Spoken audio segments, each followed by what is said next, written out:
ناظرین کرام، 10ویں محرم کے دن فرعون اور اس کی قوم کے غرق کرنے کے بعد اللہ رب العزت نے بنی اسرائیل کو دریا سے پار کر دیا تو ان کا گزر ایک ایسی قوم کے پاس سے ہوا جو اپنے بتوں کے آگے جم کر بیٹھے ہوئے تھے اور ان کی عبادت کرتے تھے۔ ابن جریح نے کہا کہ یہ بت گائے کی شکل کے تھے۔ یہاں سے بنی اسرائیل کے دل میں بھی بچھڑا پوجنے کا شوق پیدا ہوا، جس کا نتیجہ بعد میں گائے پرستی کی شکل میں نمودار ہوا۔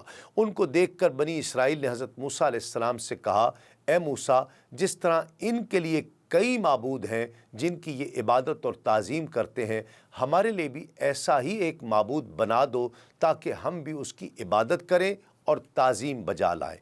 حضرت موسیٰ علیہ السلام نے ان کے مطالبے کو رد کرتے ہوئے فرمایا، بے شک تم جاہل لوگ ہو کہ اتنی نشانیاں دیکھ کر بھی سمجھے نہیں کہ اللہ عز و جل واحد ہے، اس کا کوئی شریک نہیں ہے اور اس کے سوا کسی کی عبادت جائز نہیں ہے۔ حضرت موسیٰ علیہ السلام نے مصر میں بنی اسرائیل سے وعدہ فرمایا تھا کہ جب اللہ تعالیٰ ان کے دشمن فرعون کو ہلاک فرما دے گا تو وہ ان کے پاس اللہ تعالیٰ کی جانب سے ایک کتاب لائیں گے جس میں حلال اور حرام کا بیان ہوگا۔ جب اللہ رب العزت نے فرعون کو ہلاک کر دیا تو حضرت موسیٰ علیہ السلام نے اللہ تعالیٰ سے اس کتاب کو نازل فرمانے کی درخواست کی۔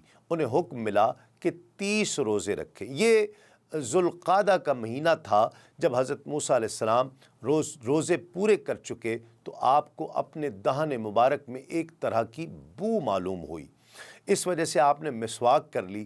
فرشتوں نے ان سے عرض کی، ہمیں آپ کے دہن مبارک سے بڑی محبوب اور مرغوب خوشبو آیا کرتی تھی۔ آپ نے مسواک کر کے اس کو ختم کر دیا۔ اللہ تعالیٰ نے انہیں حکم فرمایا کہ ماہ ذی الحجہ میں 10 روزے اور رکھیں اور ارشاد فرمایا کہ اے موسیٰ، کیا تمہیں معلوم نہیں کہ روزے دار کے منہ کی خوشبو میرے نزدیک مشک کی خوشبو سے زیادہ پاکیزہ ہے۔ حضرت موسیٰ علیہ السلام نے پہاڑ پر مناجات کے لیے جاتے وقت اپنے بھائی حضرت ہارون سے فرمایا، تم میرے واپس آنے تک میری قوم میں میرے نائب بن کر رہو اور بنی اسرائیل کے ساتھ نرمی سے پیش آنا، ان کے ساتھ بھلائی کرنا اور انہیں اللہ تعالیٰ کی اطاعت پر ابھارنا اور بنی اسرائیل کے ان لوگوں کے طریقے پر نہ چلنا جو زمین میں اپنے رب کی نافرمانی کر کے اور گناہ گاروں کی ان کے گناہوں پر مدد کر کے فساد بپا کرتے ہیں، بلکہ جو لوگ اپنے رب عز و جل کے اطاعت گزار بندے ہیں ان کے طریقے کو اختیار کرنا۔ حضرت موسیٰ علیہ السلام جب اپنی قوم میں سے 70 آدمیوں کو منتخب کر کے توریت شریف لینے کوہ طور پر تشریف لے گئے، پھر اللہ تعالیٰ سے کلام کے شوق میں ان آدمیوں سے آگے بڑھ گئے اور انہیں پیچھے چھوڑتے ہوئے فرمایا کہ میرے پیچھے پیچھے چلے آؤ، تو اس پر اللہ تعالیٰ نے ارشاد فرمایا، اے موسیٰ، تجھے اپنی قوم سے کس چیز نے جلدی میں مبتلا کر دیا ہے؟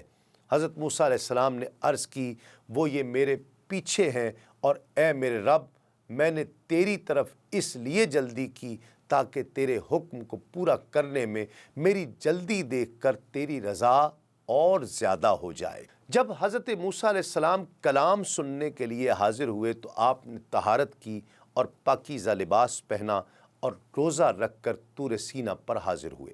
اللہ رب العزت نے ایک بادل نازل فرمایا جس نے پہاڑ کو ہر طرف سے 4 فرسنگ یعنی 12 میل کی مقدار ڈھک دیا۔ شیاطین اور زمین کے جانور حتیٰ کہ ساتھ رہنے والے فرشتے تک وہاں سے علیحدہ کر دیے گئے۔ آپ کے لیے آسمان کھول دیا گیا تو آپ نے ملائکہ کو ملاحظہ فرمایا کہ ہوا میں کھڑے ہیں اور آپ نے عرش الہی کو صاف دیکھا، یہاں تک کہ لوح پر قلم چلنے کی آواز تک سنی اور اللہ تعالیٰ نے آپ سے کلام فرمایا۔ آپ نے اس کی بارگاہ میں اپنی معروضات پیش کیے، اس نے اپنا کلام کریم سنا کر نوازا۔ حضرت جبرائیل آپ کے ساتھ تھے، لیکن اللہ تعالیٰ نے حضرت موسیٰ علیہ السلام سے جو کچھ فرمایا وہ انہوں نے کچھ نہ سنا۔ حضرت موسیٰ علیہ السلام کو کلام ربانی کی لذت نے اس کے دیدار کا آرزو مند بنا دیا۔ چنانچہ بارگاہ رب العزت میں عرض کی، اے میرے رب، مجھے اپنا جلوہ دکھا تاکہ میں تیرا دیدار کر لوں۔ یعنی صرف دل یا خیال کا دیدار نہیں مانگتا، بلکہ آنکھ کا دیدار چاہتا ہوں کہ جیسے تو نے میرے کان سے حجاب اٹھا دیا تو میں نے تیرا کلام قدیم سن لیا، اور ایسے ہی میری آنکھ سے پردہ ہٹا دے تاکہ تیرا جمال دیکھ لوں۔ اللہ تعالیٰ نے قرآن مجید میں ارشاد فرمایا، تو مجھے ہرگز نہیں دیکھ سکے گا، ہاں اس پہاڑ کی طرف دیکھ، یہ اگر اپنی جگہ پر ٹھہرا رہا تو ان قریب تو مجھے دیکھ لے گا۔ پھر جب اس کے رب نے پہاڑ پر اپنا نور چمکایا، اسے پاش پاش کر دیا اور موسیٰ گرے بے ہوش۔ پھر جب ہوش ہوا بولا، پاکی ہے تجھے، میں تیری طرف رجوع لایا اور میں سب سے پہلا مسلمان ہوں۔ خازن میں بیان ہوا ہے کہ اللہ رب العزت نے حضرت موسیٰ علیہ السلام کو دیدار کے مطالبے پر منع فرما دیا تھا۔ پھر حضرت موسیٰ علیہ السلام پر کیے گئے انعامات کو گنوا کر انہیں تسلی دیتے ہوئے شکر کرنے کا حکم دے رہا ہے۔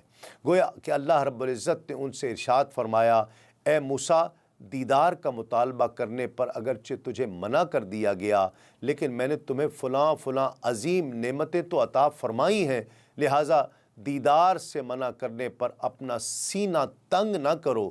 تم ان نعمتوں کی طرف دیکھو جن کے ساتھ میں نے تمہیں خاص کیا، کہ میں نے اپنی رسالتوں کے ساتھ تجھے لوگوں پر منتخب کر لیا اور تمہیں مجھ سے بلا واسطہ ہم کلامی کا شرف عطا ہوا، جبکہ دیگر انبیاء و مرسلین علیہم السلام سے فرشتے کے واسطے سے کلام ہوا۔ اس کے بعد نزول تورات اور دیگر متعلقہ ہدایات کو ان الفاظ میں بیان فرمایا، اور ہم نے اس کے لیے تختیوں میں لکھ دی ہر چیز کی نصیحت اور ہر چیز کی تفصیل، اور فرمایا، اے موسیٰ، اسے مضبوطی سے لے لو اور اپنی قوم کو حکم دے کہ اس کی اچھی باتیں اختیار کریں، ان قریب میں تمہیں دکھاؤں گا بے حکموں کا گھر۔